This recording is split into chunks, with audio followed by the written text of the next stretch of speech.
ओम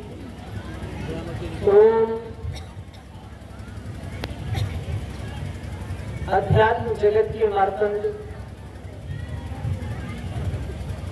तत्वदर्शी समदर्शी हृदय स्पर्शी परम पूज्य परमाराध्य सतगुरु सर्व योगेश्वर स्वामी ब्रह्मानंद जी मंचासीन त्यागीगण तथा इस जन्मोत्सव सत्संग समारोह में उपस्थित सत्संगीगण,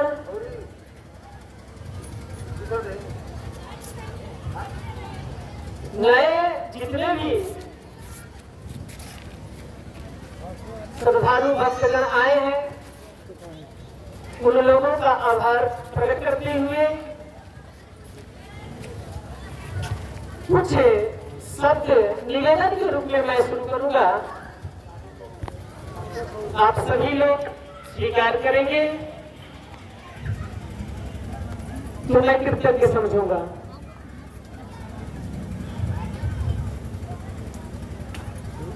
आज जिस महापुरुष के जन्म दिवस सत्संग समारोह में हम लोग उपस्थित हैं,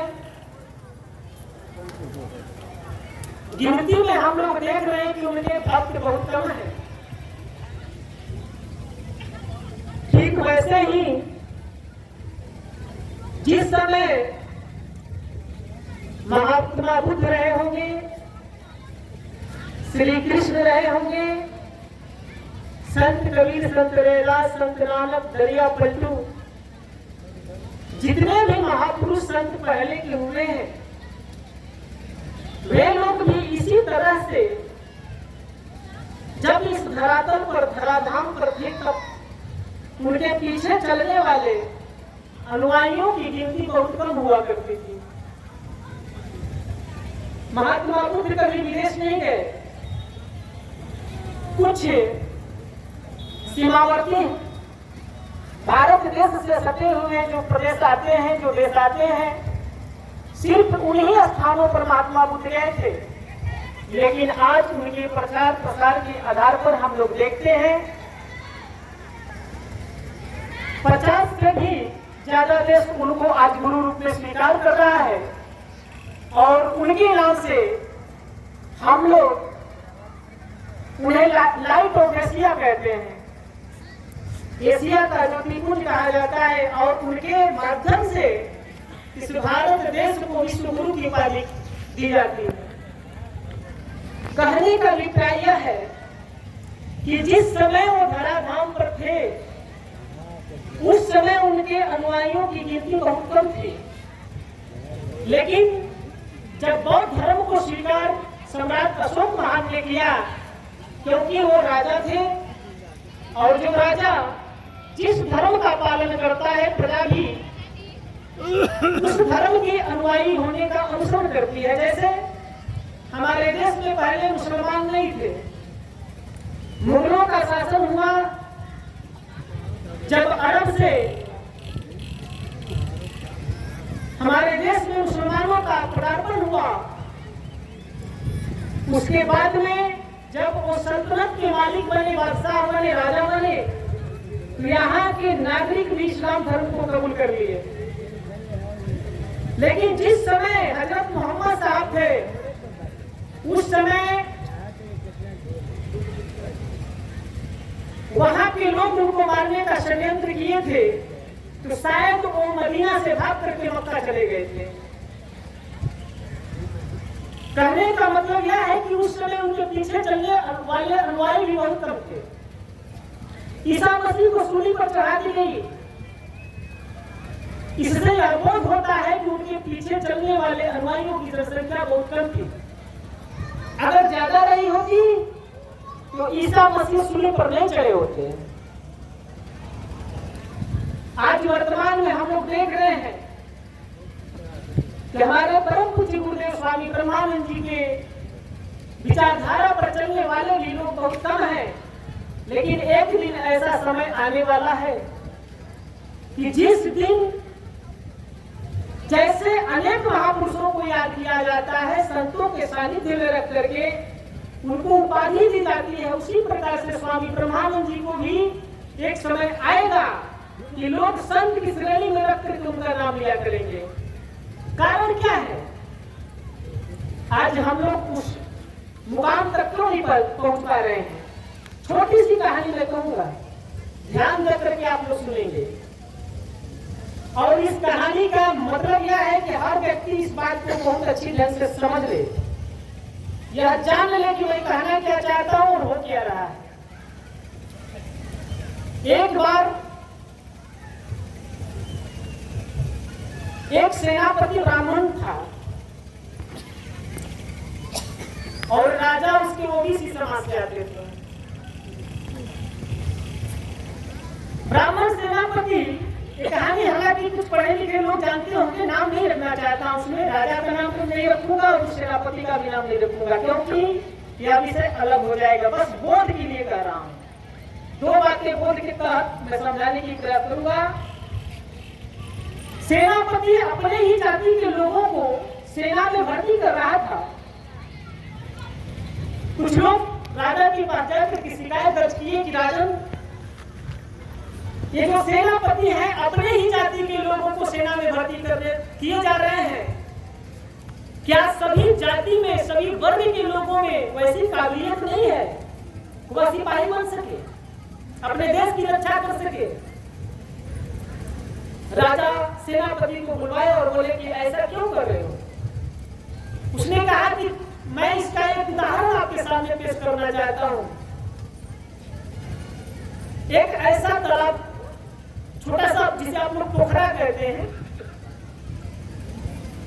एक पोखरा खुदवाया, पोखरा ऐसा खुदवाया, तालाब ऐसा खुदवाया कि आप आसानी से सोचें कि मैं नीचे से पानी में से ऊपर छलांग मार के जमीन पर चला जाऊं, फर्श पर चला जाऊं, तो आप नहीं जा पाएंगे।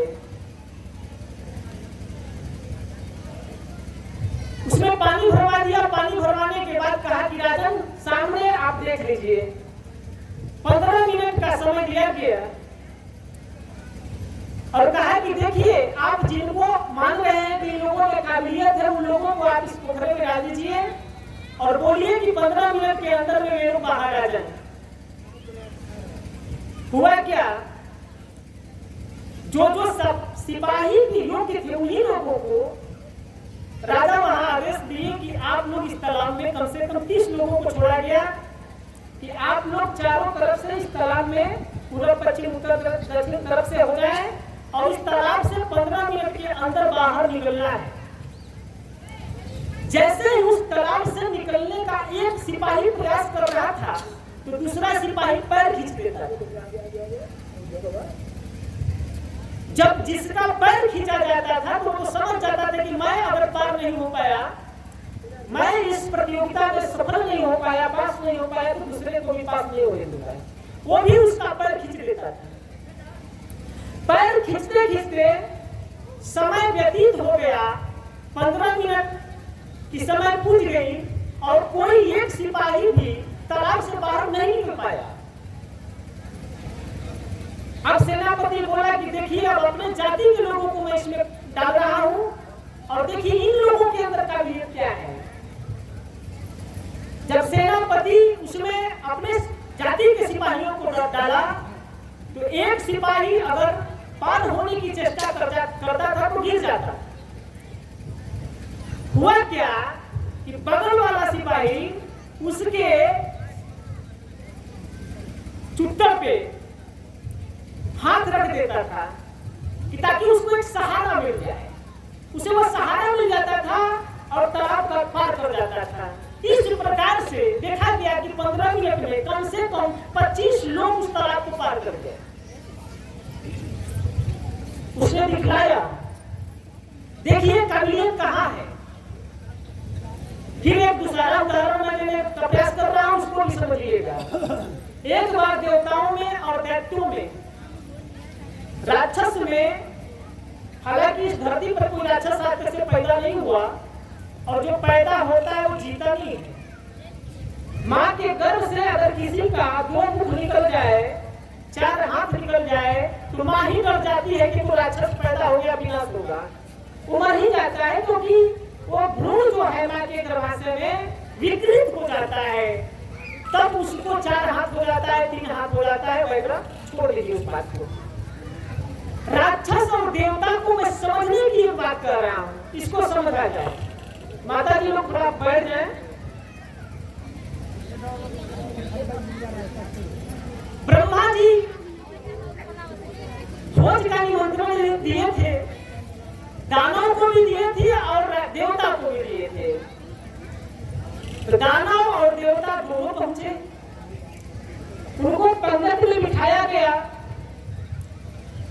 तो दानव बोले कि पहले देवता खाते हैं, हम लोग पीछे से खाते हैं, ऐसा नहीं चलेगा।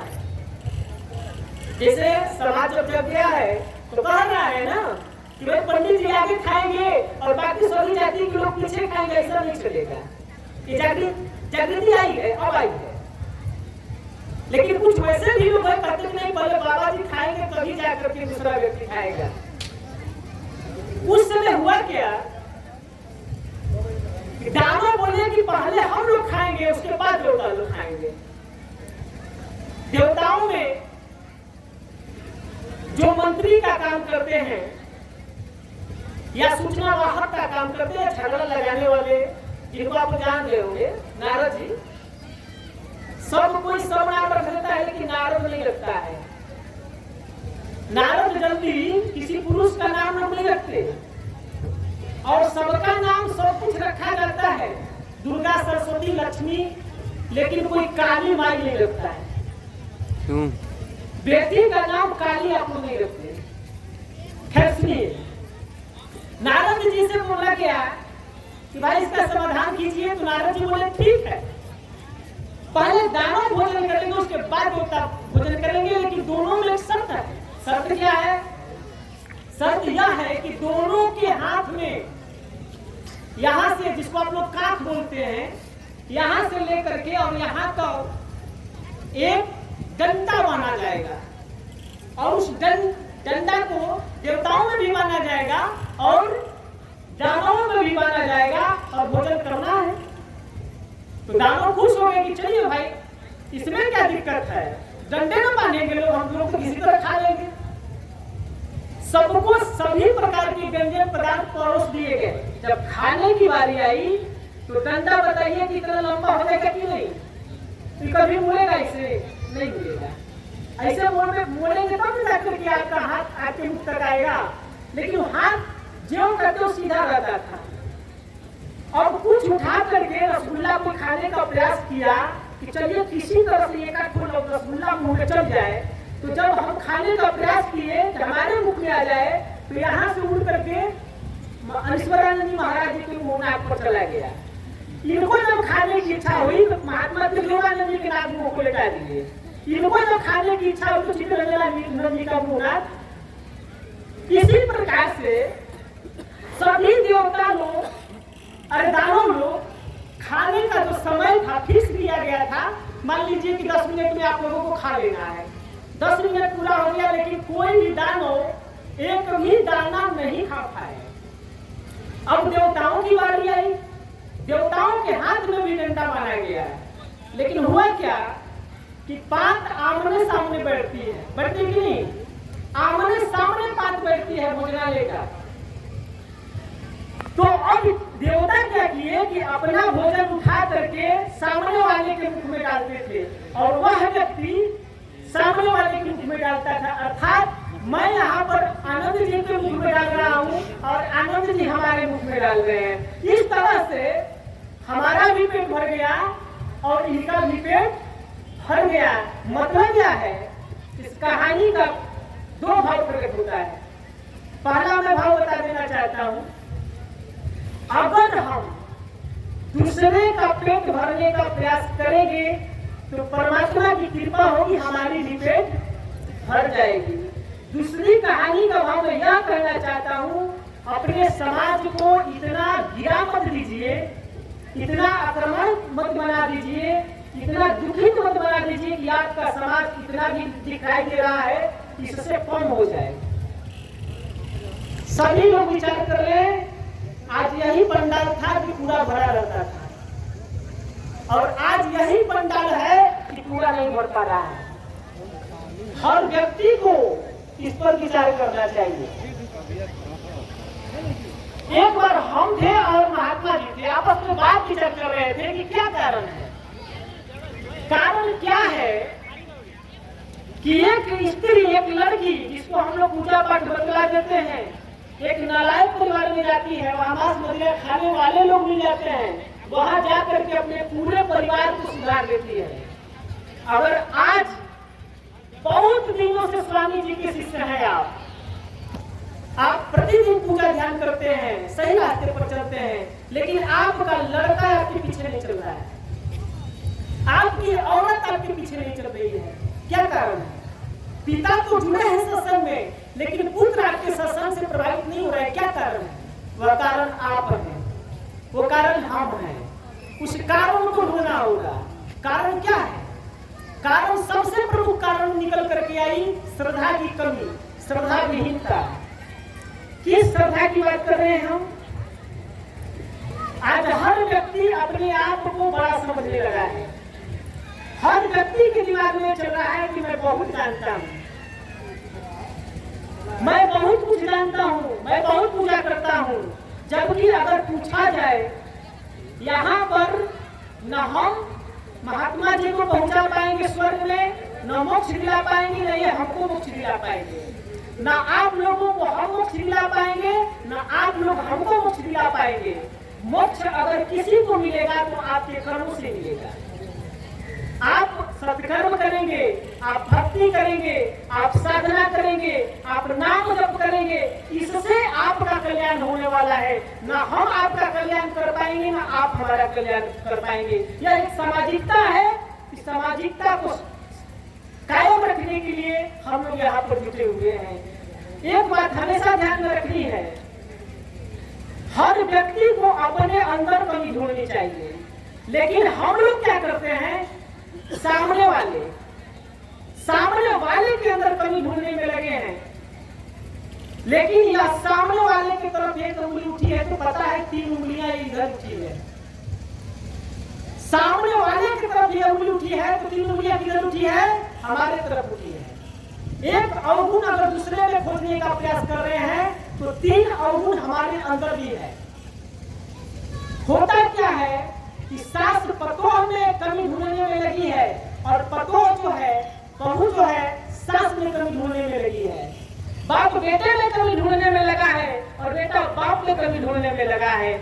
महात्मा एक दूसरे महात्मा में कमी ढूंढने लगे हैं, और जो सामाजिक व्यक्ति हैं वो त्यागी वर्ग में कमी ढूंढने लगे हैं, त्यागी समाज के लोगों में कमी ढूंढने लगे हैं। बस सामने वाले पर हमेशा उंगली उठा करती है। जबकि यहाँ पर एक संत ने कहा है कि दोष पराई देखकर चला हंसत हंसत, अपने याद में आवई जिनके आदि नयन।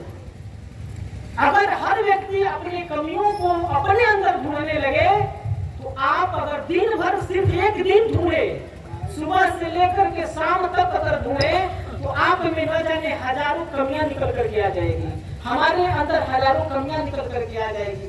लेकिन हम लोग अपने कमी को नहीं ढूंढते। आज ऐसा समाज है कि अगर जिसको भी आप लाछन लगाना चाहें, जिसको भी गंदे निगाह से अगर उसको साबित करना चाहे तो आप कर देंगे, इसमें कोई बुरी बात नहीं है। जैसे अगर एक त्यागी पूरे समाज में घूम करके एक बात कहते कि कृष्णानंद जी को हमने देखा है चोरी करते हुए, पूरे समाज के लोग इस बात पर विश्वास नहीं करेंगे कि कृष्णानंद जी का पहले का विचार क्या था, कृष्णानंद जी के स्वभाव क्या है। लेकिन चोरी वाली बात दूसरा कोई समझे या न समझे, लेकिन इनके शिष्य तो जरूर मान जाएंगे ना। गुरु जी कैसे झूठ बोलेंगे? गुरु जी तो झूठ बोल ही नहीं सकते। हालांकि कुछ वैसे भी लोग हैं जो कृष्णानंद जी से ईर्ष्या रखने वाले हैं, द्वेष जलन रखने वाले हैं वो तो जल्दी विश्वास कर लेंगे, क्योंकि उनको मौका मिला है। अब वो जांच पड़ताल नहीं करेंगे। कृष्णानंद जी चोरी किए हैं, चोर हैं, वो 5 आदमी से कहेंगे, क्योंकि उनके अंदर भड़ास है, जलन की भड़ास है, द्वेष की भड़ास है, ईर्ष्या की भड़ास है। वो निकलेगी कैसे? साबित तो करना है ना। कहने का मतलब यह है, यह समाज इतना तक बना बचा है, इसको बचाने का प्रयास कीजिए। एक बात मैं और कह देना चाहता हूं, कुछ दिनों से मैं बात सुनते आ रहा हूं कि लोग कहते हैं कि कृष्णानंद जी बाजार लगाते हैं। यहाँ पर स्वामी जी की पुस्तक रखे हैं, स्वामी जी का कैलेंडर रखे हैं, स्वामी जी का तस्वीर रखे हैं। आज तक 20 साल की अवस्था में स्वामी जी के उन चीजों को बचा करके हमने रखा है, उनके वीडियो को बचा करके रखा है, उनकी तस्वीर को बचा करके रखा है। किसी एक व्यक्ति के पास मैं कहता हूं कि अगर 2-4 फोटो निकाल करके दिखा दीजिए तो आप नहीं निकल पाएगा। तो लोग कहते हैं ना कि ये अपने कमाने का धंधा किए हैं। मैं आप लोगों के सामने कह देता हूं, अगली बार से अभी हमारे यहाँ कम से कम 600 कैलेंडर होगा, पैसा तो लगी है, किताब होगा, अगले बार से फ्री में हम बांटेंगे। लेकिन आज के बाद हम कभी पुस्तक नहीं छपवाएंगे, कभी फोटो नहीं बनवाएंगे, कभी हम नहीं बेचेंगे। लेकिन अगली बार से आप लोगों के समझ जितनी भी पुस्तकें हैं वो फ्री में बांटी जाएंगी, जितने भी कैलेंडर है फ्री में बांटी जाएगी। कितना गंदा सोच है। क्या समाज को आगे बढ़ाने की बात कर रहे हैं आप लोग? यही समाज को आगे बढ़ाने की बात चल रहा है। एक अगर छोटा लड़का आगे बढ़ रहा है तो आप लोग पैर खींचने का प्रयास कर रहे हैं। आप लोगों के अंदर की ये बात है। समय को ध्यान में रख के बोल रहा हूँ, खबरली न मचे। देखिए मैं कहना क्या चाहता हूँ, मैंने 2 उदाहरण दिया। पहले त्यागी वर्ग के लोग मंच का डायरेक्शन किया करते थे, त्यागी वर्ग उस मंच का डायरेक्शन करते थे तो क्या बोला करते थे, क्या गलती थी उसमें, क्यों अपने माइक को छीना? त्यागी वर्ग अगर किसी त्यागी का प्रमाण देते थे तो बोलते थे कि कल्याणकारी हरीश्वरानंद जी, जिनका शारीरिक जन्म स्थान ग्राम भभुआ, थाना भभुआ, जिला ए, इनके त्याग का यह 1 साल चल रहा है। ये फल दूध का आहार करते थे, उनका विवरण दिया जाता था। लेकिन आज क्या हो रहा है? मैं यह कहना चाहता हूँ कि समाज को सुव्यवस्थित रूप से, नॉर्मल ढंग से, समतावादी विचार रख करके चला जाए कि ताकि समाज में आगे बढ़े। इन्हीं निवेदन के साथ मैं इस समय के लिए मैं अपने वाणी पर विराम देता हूँ। ओम शांति शांति शांति।